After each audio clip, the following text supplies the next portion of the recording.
તો હવે વાત કરીએ આમોદની। આમોદ તાલુકામાં સૌથી મોટા અને ચર્ચિત સરભાણ ગામ આજે સરપંચની ચૂંટણીને લઈને મતદારોમાં ત્યાં ભારે ઉત્સાહ જોવા મળ્યો છે। સરભાણ ગામ પંચાયતમાં ઇલેક્શનમાં આક્ષેપ પ્રત્યે આક્ષેપ સાથે ચૂંટણી ગરમાઈ છે, જ્યાં મતદારો બોલી ઉઠ્યા કે સામે પક્ષની તો ડિપોઝિટ જપ્ત થવાની છે। ત્યારે બપોરના 3 વાગ્યા સુધીમાં સરભાણ સહિત તેલોદ, મછાસરા, ઇટોલા, બોડકા ગામોમાં સરેરાશ 50% મતદાન નોંધાયું। સરભાણ ગામની પંચાયત સુપરસીટ હોવાથી વર્ષમાં બીજી વખત ચૂંટણી યોજાઈ રહી છે, ત્યારે ભારે શાંતિ અને ધીમી ગતિએ મતદાન ચાલી રહ્યું છે, જ્યારે ચૂંટણી મથકો ઉપર પોલીસ બંદોબસ્ત ગોઠવી દેવામાં આવ્યો છે। તો હાલ આમોદ તાલુકાની અંદર સરપણ ગામ છે, જ્યાં મતદાન થઈ રહ્યું છે સરપંચનું અને અન્ય 3 સભ્યોનું, જે વિશે આપણે માહિતી પૂછીશું। જે વર્ષોથી અહીંયા આગળ જે ધુરંધર જે ખેલાડી છે, જે અહીંયા આગળ વર્ષોથી જે ઇલેક્શન હોય, ચૂંટણી હોય, તે બધી માહિતી પૂરી રાખે છે અને અત્યારે આપણી સાથે ઉપસ્થિત છે। શું નામ તમારું કાકા? અંબાલાલ ગોવિંદભાઈ પટેલ। આજે જે ઇલેક્શન થઈ રહ્યું છે, જે બાય ઇલેક્શન છે, જેને લઈને શું કહેશો તમે?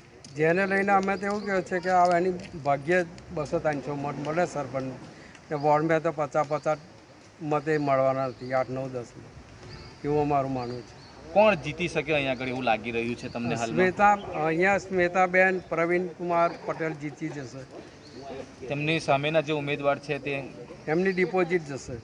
એમના મત અહીંયાથી ભાગ્યે જ મારે 1-2 મળે, 50 મતે નીકળે નહીં એવું છે। 1 ને 2 વોર્ડ કેટલા અહીંયા આગળ સમરસ થયા છે અને જે બિનહરીફ થયા છે? 1 થી 7 વોર્ડ નંબર બિનહરીફ છે, 8, 9, 10 મેં ઉમેદવાર છે ત્યાંના ઘરના છે। તને એકમાં એની છોકરી છે બાલુભાઈની, એકમાં એની વાઇફ છે ને એકમાં બીજા કોઈ પડોશી છે, એમ કંઈ 3 વોર્ડમાં એના ઘરના જ છે। બહારના એમને કોઈ ઉમેદવાર મળ્યા નથી, તેથી જ આપણે ખબર પડી જોઈએ કે ભાઈ ઇલેક્શન કેવું થવાનું છે। કયા કયા ચિહ્નો પણ અહીંયા આગળ ચૂંટણી લડાઈ છે? એ કેમેરો છે પેલા સામી પક્ષે, અને એક બાજુ છે તે વેલણ પાટલી છે, અમારા શ્વેતાબેનનું વેલણ પાટલી છે, ને એકનું દૂરબીન છે।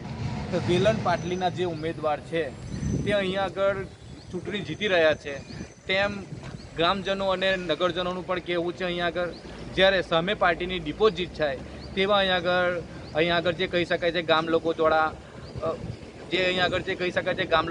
જે કહી શકાય છે કે તેમની ડિપોઝિટ પણ જપ્ત થાય તેવી અહીંયા આગળ માહિતી સપડાઈ રહી છે। જાવેદ મલિકનો report, KTV news Gujarati, Amod. તો આ સાથે જ આપણી સાથે જે નિશાબેન છે, જે હરીફ ઉમેદવાર છે, જે સરપંચની ચૂંટણી લડી રહ્યા છે, તે પણ આપણી સાથે અહીંયા આગળ સરભાણમાં ઉપસ્થિત છે। તેમને પણ પૂછીશું કે આ જે ઇલેક્શન છે તે કયા મુદ્દાઓ પર તે ઉતર્યા છે। શું તમે કયા મુદ્દાઓને લઈને બેન અત્યારે આ ઇલેક્શન લડી રહ્યા છો, અને તમે આ પહેલી વખત આ ચૂંટણી લડી રહ્યા છો? હું પહેલી વાર જ આ ચૂંટણી લડી રહી છું। મારી ઉંમર પણ હજી હમણાં જ થઈ છે 22+। મને આ બહુ જ બધા પ્રશ્નો મળ્યા છે બધાના, કે કોઈના પાસે પાણીનો પ્રોબ્લેમ છે, લાઇટનો પ્રોબ્લેમ છે, ઘરનો પ્રોબ્લેમ છે, બીજું વગેરે બધા બહુ પ્રોબ્લેમ છે, કોઈ એમનું સાંભળતું છે જ નહીં। એટલા માટે હું ઊભી રહી છું। અમે પંચાયતમાં પણ ઘણી વાર ગયા છે, અમારું કોઈ સાંભળતું નથી, નીચા લોકોનું કોઈ જ નહીં સાંભળતું ને કોઈ કામ કરતું જ નથી। એટલા માટે હું ઊભી રહી છું ને મારે લડવું છે ચૂંટણીમાં, ને હું એવી આશા રાખું કે મને બધા જીતાડે અને હું કામ કરી શકું, મારા ગામને હું સુવર્ણ બનાવી શકું।